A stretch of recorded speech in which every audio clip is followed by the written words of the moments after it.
4월 첫날입니다. 부활주일입니다. 이 예쁜 백합꽃도 부활의 주님을 노래하듯 이렇게 이 강단을 장식하였습니다. 우리 예수님 죽음을 이기시고 다시 살아나셨습니다. 다시 살아나셨습니다. 다시 살아나셨습니다. 사실 제가요, 이 얘기를 7번 더 해야 돼요. 왜냐하면 오늘 본문에 예수님이 다시 살아나셨다 10번 써 있어요. 다시 살아나셨다 10번. 우리 예수님의 부활은 너무 확실합니다. 그런데 이 10번이나 다시 살아나셨다고 말씀하면서 그 다시 살아나심이 우리의 삶과 깊은 연관이 있다는 것을 일러주는 것이에요. 예수님의 부활은 부활, 내 삶은 그대로 이게 아니란 것이에요.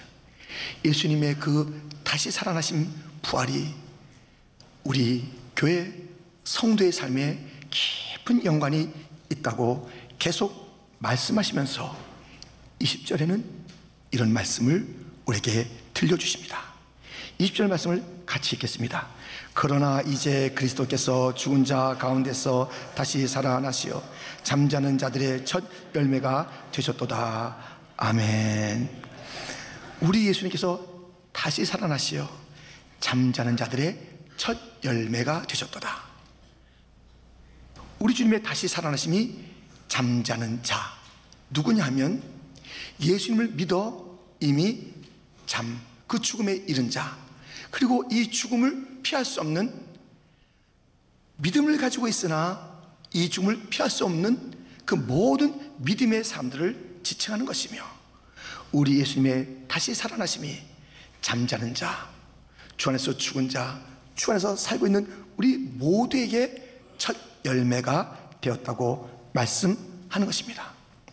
성경을 연구할 때 본문을 깊이 보면서 계속 반복되는 단어가 있다면 그것에 우리가 좀 더 귀를 기울여야죠.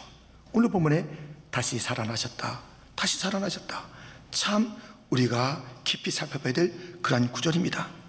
그런가 하면 어떤 단어들을 가지고 이 단어가 다른 데서는 어떻게 쓰였을까 좀 펼쳐서 볼 필요도 있는 것입니다. 오늘 첫 열매라는 헬라어의 단어는 아파르케라는 그러한 단어를 씁니다. 이 단어는 아라본이라는 또 다른 첫 열매, 그 첫 열매라는 단어가 이렇게 두 가지로 쓰이는 것이에요. 아파르케, 아라본. 그래서 이 아파르케, 아라본이란 이 단어가 어떤 상황에서 쓰여졌을까? 그래서 우리가 살펴보면은 우리 예수님께서 모든 믿는 자들의 첫 열매, 그 부활하심이 첫 열매가 되었다는 그 뜻을 헤아릴 수 있으니 오늘은 그 가운데 두 가지만 살펴보겠습니다. 우리 예수님의 부활하심이 나의 삶 어떤 연관이 있는가? 첫 번째, 내 인생의 근본이 되신다라는 것입니다. 내 인생의 근본이 되는 것이에요. 요한계시록 3장 14절에 이런 말씀이 있습니다. 같이 읽겠습니다. 라오디게아 교회의 사자에게 편지하라. 아멘이시요 충성되고 참된 증인이시요 하나님의 창조의 근본이신 이가 이르시되. 여기서 창조의 근본, 여기 아파르케 첫 열매라는 그 단어를 쓴 것이에요. 근본, 첫 열매 근본. 여러분, 근본이라는 단어 너무너무 중요합니다. 사람이 너무 촐싹되면 이렇게 말해요. 사람이 참 근본이 없네, 아이고 뿌리가 없어, 이런 얘기를 해요. 이건 상당히 경멸조롱하는 이야기예요. 근본이 없네. 근데 그걸 들어도 잘 몰라갖고 더 촐싹거려요. 예, 근본이 없네. 제가 대전에 있을 때요, 거기에 뿌리공원이 있어요. 뿌리공원이 있는데 그 넓은 공원에 큼지막한 바위가 있어서 각 그 성씨, 그 자기의 조상 그 뿌리가 어디서부터 어떻게 됐는지를 보여주는 그런 글들이 거기에 새겨져 있어요.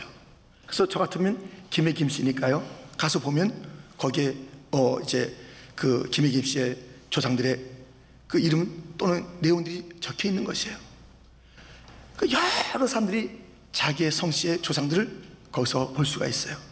그러니 그냥 이렇게 저렇게 살던 자들이 그 뿌리 봉원에 가서 자기 조상들의 그 이름 앞에 쓰면요, 옷깃을 여매요. 그리고 내가 우리 조상들이 이렇게 살았는데 욕 먹이지 말아야지 하면서 조금 잠시라도 이렇게 삶을 좀 새롭게 하려는 그런 결단들이 뿌리공원에서 있답니다. 여러분, 이 뿌리가 없는 것, 근본이 없는 것도 문제지만요, 뿌리가 있기는 있지만, 근본이 있기는 있지만 아주 약한 자들이 있어요. 이 뿌리가 약한 것을 어떻게 알 수 있냐면요, 지난 3월 달에 우리 이 뉴욕에 얼마나 눈보라가 쳤습니까? 샥 눈보라 치는데요, 이 뉴욕이나 뉴저지에서 많이 봤을 거예요. 나무가 꺾인 것도 있지만 뿌리째 뽑힌 것도 봤어요. 이야, 큰 나무인 줄 알았는데 이 바람에 뿌리가 뽑혀 나오네. 그런데요, 제가 직접 본 건 아닌데 들은 이야기 가운데 어느 교회 앞에 있는 나무가 뿌리째 뽑혀서 탁 넘어져 있대요. 이 뿌리가 뽑히는 것, 뿌리가 약해서 뽑히는 것이 그렇게 있을 수 있구나. 그런데 교회 앞에 나무? 성도들도 뿌리가 약해서 비바람이 칠 때, 눈보라가 불 때 뽑힐 수가 있구나. 그 사람의 그 근본은요, 그 뿌리는요, 환란이 있을 때 알 수 있어요. 그냥 뿌리 없는 사람처럼 살든가, 아니면 뭔가 좀 일 있으면 뒤집어져 사람이에요. 그냥 그 속을 다 드러내는 거예요. 진득한 맛이 없어요. 이 뿌리가, 이게 뿌리가요. 뿌리가 없어도 안 되고 근본이 약해도 안 되는데요, 어떤 사람은 떡하니 아주 깊이가 있어요. 뿌리가 제대로 내린 것 같아요. 아주 뼈대가 있어요. 그런데 그 뿌리 깊음도 달라요. 우리 기독교의 예수님은 창조주십니다. 다른 모든 종교의 창시자, 교주들은 다 빚어버려요. 근본이 달라요. 근본이. 다른 모든 종교, 그 종교는 자기들이 그 신을, 그 교주를 찾아가는 그런 길이에요. 그런데 우리 주 예수님은 우리 인생을 찾아오신 사랑의 주님, 근본이 달라요. 예수님도 죽으시고 다른 모든 종교의 창시도 죽었는데 우리 예수님은 죄 없이 죽으셨고, 다른 모든 종교의 창시자는 자기 죄 때문에 죽었고, 기독교와 다른 종교는 근본부터 달라요. 우리 주 예수님은 죽으셨으나 다시 살아나셨고, 다른 모든 종교의 창시자들은 죽어서 묻혀 있는데 그게 뭐 자랑이라고. 우리의 교주가 여기 묻혀 있습니다. 무덤 큰 거 보이죠? 죽은 자였다 믿는 근본이 달라요. 근본. 믿음의 근본이 다릅니다. 우리 주 예수님은, 기독교는 온 세상을 심판하는 주님이시요, 세상의 모든 종교는 심판받아야 하기 때문에 근본이 달라요. 근본이 다릅니다. 그러므로 우리는 다른 근본 위에 서 있으니 뿌리가 깊다 할지라도 그 열매, 그 나무가 허접하기 짝이 없는 것. 그러나 우리는 그 나무나 그 가지나 그 열매가 진짜 생명으로 가득 차 있는 것, 근본 뿌리가 다르게 다른 열매를 맺게 되는 것입니다. 여러분, 우리 예수님께서 우리의 첫 열매가 되신다는 것은 무엇보다도 그 예수님이 우리의 뿌리가 된다는 것이에요. 성도들이요, 우리는 근본이 다르기 때문에 만물이 주로부터 나오고 그 주님으로부터 출발한 자들이기 때문에 우리 주님은 우리의 근원이 되시고 우리가 여기까지 오기까지 우리의 삶을 인도하시고 지키신 그분이기 때문에 우리의 삶은 확연히 다른 근본과 다른 뿌리와 다른 것을 보이는 것이니 사랑으로 가득 찬 것이며 섬김으로 가득 찬 것이며 겸손으로 가득 찬 것이며 생명력으로 가득 찬 것이며 변찮는 것으로 가득 찬 그러한 열매가 맺혀 주 앞에 영광을 돌리게 될 줄 믿습니다. 그런데 성도예요. 성도는 이름을 가졌는데, 교회라는 이름을 가졌는데 그 나타낸 열매가 교만하기 짝이 없어요. 섬김은 알 상관도 없어요. 그냥 영생의 존재인지 이 땅의 존재인지 그냥 그 모습이 정말 이 땅의 것만 추구해요. 근본이 잘못된 거예요. 다시 생각하세요. 주 예수, 그 예수님, 창조의 근본 되신 그 주님과 더불어 내 삶이 시작됐다 그러면 이미 다를 터인데 어쩌자고 세상에서 보이는 그런 모습이 내 삶의 열매입니까? 여러분, 우리는요, 부활하신 예수님이 우리의 첫 열매가 된다는 그 의미는 그분이 내 삶의 근본이 되신다는 그 뜻이니 그 위에 굳게 서서 어떤 비바람도 넉넉히 이기시고 근본 없는 사람 같아 이런 조롱받지 마시고, 야, 그 사람 열매나 그 나타내는 모습을 보니 다르다. 우리의 근원이 다른 것, 뿌리가 다른 것, 출발이 다른 것, 그 능력이 다른 것, 그 사랑이 다른 것, 그 주님을 보여주는 열매의 사람들이 다 되시기를 주님의 이름으로 축원드립니다. 이렇게 우리 예수님께서, 부활하신 예수님께서 우리의 첫 열매가 된다는 것은 우리의 근본이 되신다는 뜻이고요.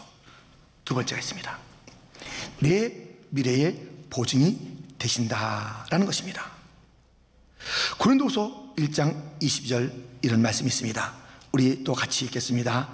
그가 또한 우리에게 인치시고 보증으로 우리 마음에 성령을 주셨느니라. 아멘. 여기서 보증이라는 단어는 아랍은 아까 말씀드렸죠, 아파르케처럼 이 첫 열매란 그 단어로 쓰이는 것이에요. 이 보증, 이 첫 열매라는 것은 과거에 우리의 근본이 주님이다라는 것을 일깨워 주기도 하지만 이 첫 열매라는 것은 미래의, 찬란한 미래의, 그 미래의 출발점이며 그 모습이 우리 주님에게 있다라는 이 미래가 달린 그 단어입니다. 여러분, 우리의 미래는 바로 부활하신 예수님 그에게 있으니 그가 보여준 그 모습이, 그것이 우리의 첫 열매가 돼서 우리가 점점점 우리의 미래가 찬란하고 창백하게 된다는 그 약속과 확신을 주는 것이에요. 그런데 말이죠, 사람들은 그 미래를 엉뚱한 데 두고 있어요. 현대인들이 자기의 삶에 미래를 두고 있는 무시무시한 세력이 있어요. 수많은 자들이 여기에 자기의 미래를 걸고 있습니다. 어떤 건지 아세요?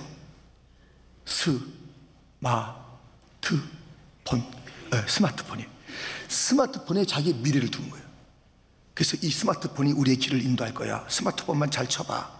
스마트폰이 내가 오늘 뭘 먹어야 될지 가르쳐줘. 스마트폰이 앞으로 어떤 트렌드가 있는지 일러줘. 스마트폰만 피면은 이것은 미래를 걸어가는데 너무 이상이 없어. 너무 재밌어. 그것도 성이 안 차는지 다른 버전이 나오길 기다려가지고 또 다른 버전 나오면 전날 밤부터 기다려요. 이게 내 미래다. 여러분, 혹시 이런 시를 읽거나 들어봤습니까? 누군가 쓴 시인데요, 못 들어봤으면 지금 들어보세요. 스마트폰은 내 목자시니, 스마트폰은 내 목자시니 내가 부족함이 없도다. 그가 나를 넓은 소파 침대에 눕게 하시고 재미있는 게임과 드라마의 세계로 인도하신다. 나에게 다시 새 게임을 주시고 당신의 속도를 위해 더 빠른 폰을 사게 인도하도다. 내가 공항이나 학교나 집이나 길을 갈 때도 심심함이 두렵지 않는 것은 그가 나와 함께하기 때문이다. 그런데 가족이나 친구들 보는 앞에서 게임머니와 포인트를 베풀며 내 머리에 헤드폰을 쓰게 하시어 나를 폼나게 만들어주니 내 즐거움이 넘치나이다. 나의 평생의 각종 앱과 프로그램이 정녕 나를 따르리니 내가 스마트폰 세상에서 영원히 살 것이다. 예, 여기 또 아멘 하면 안 됩니다. 예, 이거 잘 들으셔야 돼요. 뭔가 좀 비슷한 것 같아서 아멘 하면 큰일 납니다. 여러분들, 여호와의 집에 영원히 살아야 될 줄 믿습니다. 우리 미래는요, 스마트폰에 있는 게 아니에요. 정치에 있는 게 아니에요. 경제에 있는 게 아니에요. 문화에 있는 게 아니에요. 어떤 사상에 있는 게 아니에요. 그것도 저것도 아니다. 믿을 것은 내 손이다. 누구를 내가 믿고 내 미래를 개척하겠어? 내 손으로 개척하는 것이 내 미래지, 자기를 믿어서 미래를 걸어가는 것이 아니에요. 이 땅의 모든 것도 내 미래가 될 수 없습니다. 우리의 미래는 부활하신 예수만이 우리의 미래가 되시는 줄 믿습니다. 예수님만이.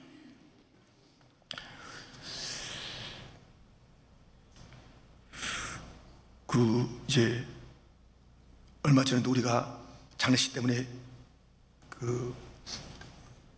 묘지에 갔댔잖아요.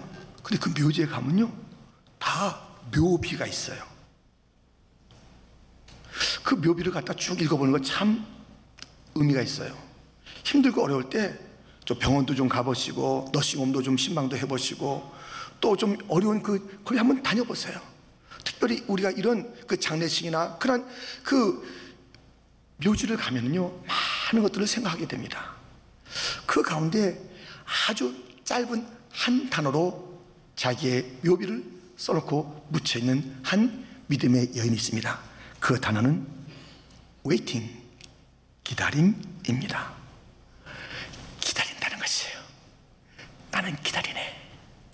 그날을 기다리네. 이 무덤이 열릴 그날을 기다리네. 나는 기다리네. 우리 주님 다시 오실 그날을 기다리네. 내 육과 내 영이 하나가 돼서 영생 복락 누릴 그날을 기다리네. 여러분, 우리의 기다림이라는 것은 차원이 달라야 되는 것 아니겠습니까? 오늘 보면 19절 말씀, 이런 말씀을 우리 한번 같이 읽을까요? 만일 그리스도 안에서 우리가 바라는 것이 다만 이 세상의 삶이면 모든 사람 가운데 우리가 더욱 불쌍한 자이리라.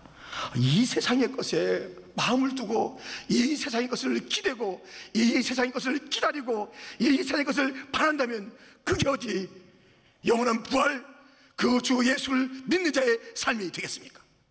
다 지나가는, 즐거움도 지나가고 고통도 지나가는 것이에요. 이 고통이 결코 영원하지 않아요. 이 땅의 성공과 이 땅의 잘됨이 영원하지 않아요. 다 지나가는 것이에요. 영원한 것은 이 세상을 초월한 진리, 영생, 주님, 말씀, 그것이 영원한 것이기 때문에 영원한 것을 바라고 살아야지. 그것을 기다리며 살아야지. 이 땅의 것을 추구하고 산다면 부활하신 예수를 믿는 자들이 얼마나 초라한 삶을 사는 것입니까? 얼마나 그때의 삶을 사는 것입니까? 잘 되면 얼마나 잘 된다고, 어려우면 얼마나 어렵다고 막 땅을 치고, 잘 되면 그렇게 좋아하고, 저 영원한 세계는 바라보지 아니하고 이 땅에 매몰되어 있으면 그것이 부활 신앙 가진 자들의 삶이 되겠습니까? 어떤 미국의 연로한 목사님께서 이런 말씀하셨어요. 오늘은 금요일, 그러나 주일이 오고 있다. 물론 그분은 한국말로 한 것이 아니기 때문에 영어로 제가 직접 말씀드립니다. It's Friday, but Sunday is coming. 성도들이요, 프라이데이야. 힘들지, 아프지, 조롱받지, 넘어졌지, 실패했지, just Friday. 썬데이가 오고 있어. 부활의 아침이 오고 있어. 우리는 일어나게 될 거야. 일어나야 일어날 수 있어. 할렐루야. 오늘 본문에 뭐라고 그랬다고요? 다시 살아나셨다가 10번이나 있어요. 성경 전체에 얼마나 이 말씀이 있으니까. 다시 살아나셨다. 우리 주님은 다시 살아났습니다. 우리 주님이 어디서 살아나셨습니까? 죽음, 절망, 온갖 조롱, 저 무덤의 돌, 그것을 다 걷어치우시고 살아나셨습니다. 그분은 우리의 모든 삶의 첫 열매가 되십니다. 우리는 그분처럼 되는 것이에요. 우리 주님은 다시 살아나셨는데, 모든 죽음을 박차고 일어나셨는데, 어쩌자고 믿음을 가진 우리들이 죽을 것 같다고 넘어져 있습니까? 절망 가운데 왜 쓰러져 있습니까? 왜 딴 것에 노예가 되고 중독이 돼서 왜 거기에 묶여 있습니까? 왜 근심하십니까? 왜 염려하십니까? 우리 주님이 다시 살아나셨잖아요. 우리도 다시 일어나야 될 줄 믿습니다. 다시 살아날 줄 믿습니다. 넉넉히 일합니다. 넉넉히 살아납니다. 넉넉히 다시 우리는 우리의 놀라운 하나님의 은혜를 선포하는 그런 자로 바뀌게 될 줄 믿습니다. 더 이상 근심하지 마세요. 죄졌어요? 죄졌어요? 죄졌어요? 다윗도 죄를 진 다음에 주님, 주의 성신을 내게서 거두지 마시옵소서. 구원의 즐거움을 다시 한번 주시옵소서. 눈물로 회개하고 다시 일어나서 살았잖아요. 어떤 죄가 있다 할지라도 우리는 회개하면 다시 일어나게 될 줄 믿습니다. 망가졌습니까? 가정이 망가졌습니까? 모든 생업이 망가졌습니까? 건강이 망가졌습니까? 관계가 망가졌습니까? 참으로 눈을 뜨고 볼 수 없는 그런 상황이 됐습니까? 야곱이 그랬습니다. 자기의 딸이 처참하게 됐습니다. 자기 아들들이 너무너무 이상한 그런 그 삶을 살고 있는 것입니다. 모든 관계는 다 망가진 것입니다. 어떻게 하면 좋을까? 길이 없어요. 길이 없어요. 길이 없어요. 그때 그가 알았습니다. 아, 다시 일어나야 한다. 그 다시 일어나면 무엇입니까? 사람과의 관계를 어떤 돈을 구하러 가는 것이 아니라 다시 일어나면 내가 베델로 올라가리라. 내가 하나님께 약속했었지. 내가 이 땅을 떠날 때 약속했었지. 다시 돌아와 베델에서 하나님께 예배드린다고 약속했었지. 내가 하나님과의 관계를 떻게 하겠다고 약속했었지. 내가 하나님을 잃어버렸더니 이렇게 모든 가정과 내 삶이 망가졌구나. 다시 일어나자. 베델로 가자. 하나님과의 관계를 회복하자. 여러분, 우리의 모든 실패와 모든 눈물과 모든 절망과 모든 죽음의 문제는 우리의 주님 앞에 다시 일어나 가서 주님과의 모든 관계와 친밀함이 회복될 때에 다시 질서가 있게 되는 것이고 소생함을 얻게 될 줄 믿습니다. 여러분, 우리 예수님이 일어났잖아요. 우리도 일어나야 되는 것이에요. 일어나야 합니다. 우리 지금 이 시대를 already 반만 옛 이미 부활의 첫 열매가 역사하고 있어요. 그것을 알고 있어요. 반난 옛 그 부활의 완성이 아직 기다리고 있는 것이에요.